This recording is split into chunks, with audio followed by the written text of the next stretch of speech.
उस दिन दोपहर का वक्त था और पूरे घर में एक अजीब सी शांति फैली हुई थी। गर्मियों के दिन थे, इसलिए घर के बाकी सदस्य अपने अपने कमरों में आराम कर रहे थे। मैं 15 साल की हूँ और इस उम्र में उत्सुकता तो वैसे भी हर बात में बनी ही रहती है। मैं बिना कोई आहट किए दबे पांव बरामदे की तरफ से गुजर रही थी। तभी मेरी नजर दीदी और जीजू के कमरे की तरफ पड़ी। कमरे का दरवाजा थोड़ा सा खुला हुआ था। कौतूहलवश मेरी नजरें वहीं ठहर गईं और मैं वहीं छिपकर देखने लगी कि आखिर कमरे के अंदर क्या चल रहा है। अंदर का नजारा देखकर मेरे चेहरे पर एक हल्की सी मुस्कान आ गई। कमरे के फर्श पर एक सूती दरी बिछी हुई थी।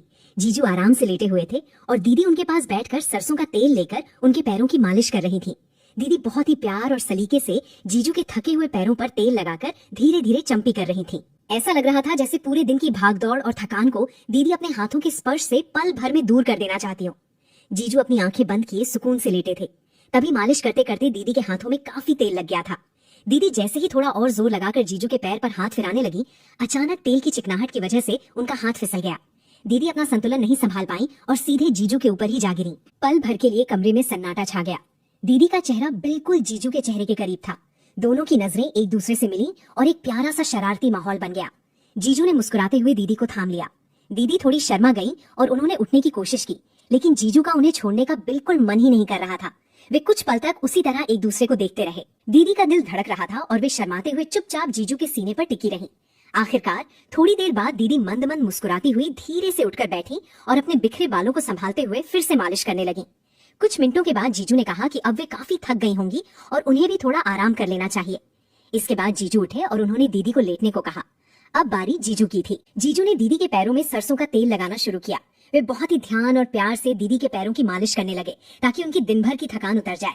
एक दूसरे का ख्याल रखने का ये तरीका कितना अनोखा और प्यारा था, ये मैं पहली बार इतने करीब से देख रही थी। लेकिन मालिश करते करते जीजू के हाथों में भी बहुत सारा तेल लग चुका था। जीजू थोड़ा झुककर दीदी के पैरों पर जोर देने लगे। तभी चिकनाहट के कारण जीजू का हाथ भी बुरी तरह फिसल गया। जीजू खुद को संभाल नहीं पाए और सीधे दीदी के ऊपर ही जा गिरे। जीजू के अचानक इस तरह गिरने से दीदी के मुंह से एकदम से निकला, हाय दैया, कमर तोड़ डाली मेरी। दीदी की ये बात सुनते ही जीजू का चेहरा देखने लायक हो गया।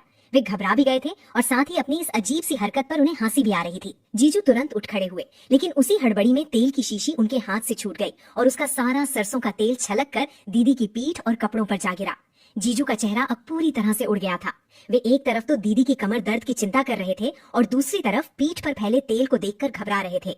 जीजू ने बिना एक पल गवाए पास रखा हुआ एक साफ रुमाल उठाया। वे बहुत ही मासूमियत और हड़बड़ी के साथ दीदी की पीठ और गर्दन पर जहाँ जहाँ भी तेल लगा था उसे रुमाल से पोंछने लगे।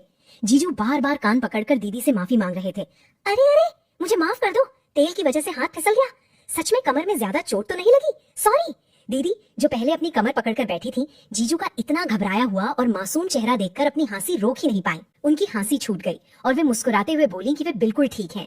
मैं जो ये सब दरवाजे के पीछे छिपकर देख रही थी, मेरी भी हंसी छूटने ही वाली थी कि मैंने तुरंत अपने मुंह पर हाथ रख लिया।